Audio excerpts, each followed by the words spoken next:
የፋና ላምሮት ምዕራፍ 21 የፍጻሜ ውድድራችን ላይ እንገኛለን። የመጀመሪያውን ዙር አጠናቀናል። በሁለተኛው ዙር ደግሞ ተወዳዳሪዎቻችን ምን ያሳዩን ይሆን? አብረን የምንመለከተው ይሆናል። አሁን ደግሞ የክብር እንግዳችን የሚመጣበት ሰዓት ላይ እንገኛለን። በትክክል ብዙዎቻችን ለጆሮአችንም ለልባችንም የቀረቡ ማህበራዊ ሴቶቻችንን ፍቅራችንን የሚያጎሉ ቆንጆ ሙዚቃዎችን አቀንቅኗል። በግልም በጋራም በሀገራችን የሙዚቃ ባንድ ታሪክ ደግሞ ቋሚ መሪ ዘፋኞች ያሉበት በመድረክ እንቅስቃሴያቸው ደግሞ እጅግ በጣም ሳቢና ደማቅ የሆኑ ብዙዎችን ያነቃቁ ዓለማትን የዞሩ ባንድም ነበሩ። እዛ ውስጥ አንድ የማይረሳ ድንቅ ከለር ያለው የድምጹ ከለር በጣም ነው የሚማርከኝ። የምሬ ነው ማለት ሰላምዬ ኃይሉ አመርጋ ዛሬ የክብር ዳኛችን ነው። እባካችሁ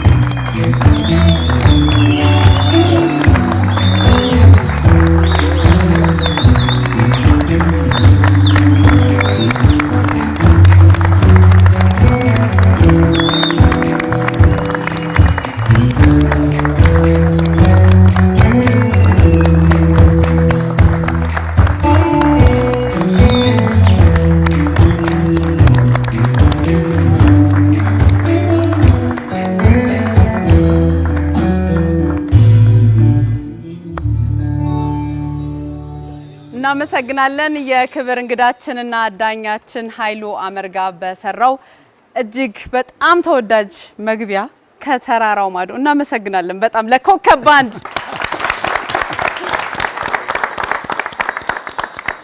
ስለ ዛሬው እንግዳችን ስለ ድምፃዊ ኃይሉ አመርጋ የሙዚቃ ጉዞ የምንጀምረው ከዘመናችን ምርጥ ድምፃውያን መካከል አንዱ ነው ብለን በልበ ሙሉነት በመናገር ነው። በትክክል ኃይሉ ከድምፃዊነት ባሻገር በድንቅ የመድረክ አቅርቦቱ አገር የመሰከረለትም ጭምር ነው። ያለውን የሙዚቃ ችሎታ በጥረት በትጋት በሙያው ስነ ምግባር ጭምር ያዳበረ ተወዳጅ ድምፃዊም ጭምር ነው። ይህንን መመስከር ስለቻልንና ዛሬ አብረህን ልትቆይ እዚህ ስለተገኘህ ደግሞ ክብር ይሰማናል። ትውልድና እድገቱ አዲስ አበባ ፍላሚንጎ አካባቢ ነው። እንደ አብዛኞቻችን ትምህርቱን የጀመረው ከየኔታ ትምህርት ቤት ነው። ከዛም የመጀመሪያ ደረጃ ትምህርቱን በስጢፋኖስና በኡራኤል ትምህርት ቤቶች ተከታትሏል።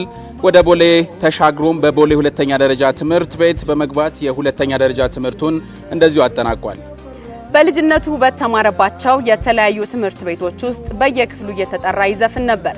ከትምህርት ቤት ውጭ ደግሞ በጊዜው በአካባቢው በሚገኝ ቀበሌ ውስጥ የመዝፈን አጋጣሚዎችም ነበሩት።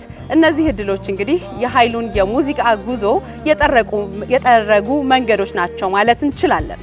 ሬጌ ከሚሴና ቆንጆ የተሰኙ ሙዚቃዎቹ በስፋት ከህዝብ ጋር እንዲተዋወቅ አድርገውታል። በ10 ዓመታት ቆይታው ዘመናዊ ሽሬ ስራዎችን ያበረከተው ጃኖ ባንድን ከተቀላቀለ በኋላም ኃይሉ የራሱን ቀለም ይዞ መጓዝ ችሏል። ኤርታሌና ለራስ ነው በተሰኙ የጃኖ ባንድ 2 አልበሞች ውስጥ ድምፃዊ ኃይሉ ከጓደኞቹ ጋር በጋራ በመሆን ተወዳጅ ስራዎችን ሰጥቶናል። ከተራራው ማዶ፣ ይነጋል፣ ማርዬና ቆንጆ በተሰኙ ስራዎቹ በኩል ባሳየው ብቃት እጅግ ተወዳጅ ድምፃዊም ሆኗል። ከባንዱ ጋር በመሆን በኮክ ስቱዲዮ አፍሪካ በሙዚቃ በኩል ኢትዮጵያን ለዓለም ማሳየትም ችለዋል። ከጃኖ ባንድ በኋላም ኃይሉ ከ6 ዓመታት በላይ የለፋበትን የራሱ ቀለም ያተመበትን አሁን የተሰኘ አልበሙን በቅርቡ ለቆልናል። በዚህ አልበምም ስራው ላይ ከተከበረው የሙዚቃ አንጋፋ ሰው አበጋዝ ክብረ ወርቅ ሾታ፣ ሮቤል ዳኜ፣ ሚካኤል ኃይሉ፣ ሚኪ ጃኖ ጨምሮ ሌሎች ወጣትና አስገራሚ ችሎታ ያላቸው ሙዚቀኞች በቅንብር በግጥምና በዜማ ጭምር ተሳትፈውበታል። ኃይሉ ከድምፃዊነት በተጨማሪ የተመሰከረለት የዜማ ደራሲም ጭምር ነው። እንደ ማሳያ የተወዳጁ ድምፃዊ ኢዮብ መኮንን ሮጣለው፣ ወደ እናቴ ቤትና ትክክል ነሽ አንቺ የተሰኙ ሙዚቃዎችን መጥቀስ እንችላለን። ይህንን የዜማ ችሎታውን የሚያጠናክሩልን ከተራራው ማዶ፣ እንግዳና አንቺ ሀገሬ የተሰኙትን ስራዎቹም መጥቀስ እንችላለን። በቅርቡ ወደ አድማጭ በደረሰው አሁን በተሰኘው የመጀመሪያው አልበሙ በኩል የዛሬው እንግዳችን ድምፃዊ ኃይሉ አመርጋ የተወደዱ 13 ሙዚቃዎችን አስደምጦናል።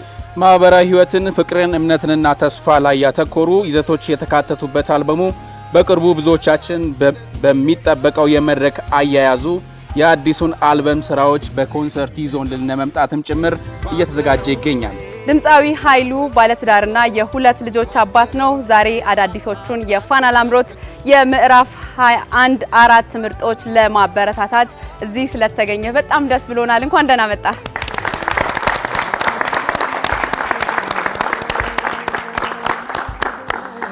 እጅግ በጣም እናመሰግናለን። ኃይልሽ ከኛ ጋር ሲቆይ በሁለት ዙር ተወዳዳሪዎቻችንን የሚዳኝልን ይሆናል። በመጀመሪያው ዙር አስተያየቱን ብቻ ይሰጥልናል። በቀጣዩ ዙር ደግሞ አስተያየትና ከ5000 ነጥብ የሚሰጣቸው ይሆናል።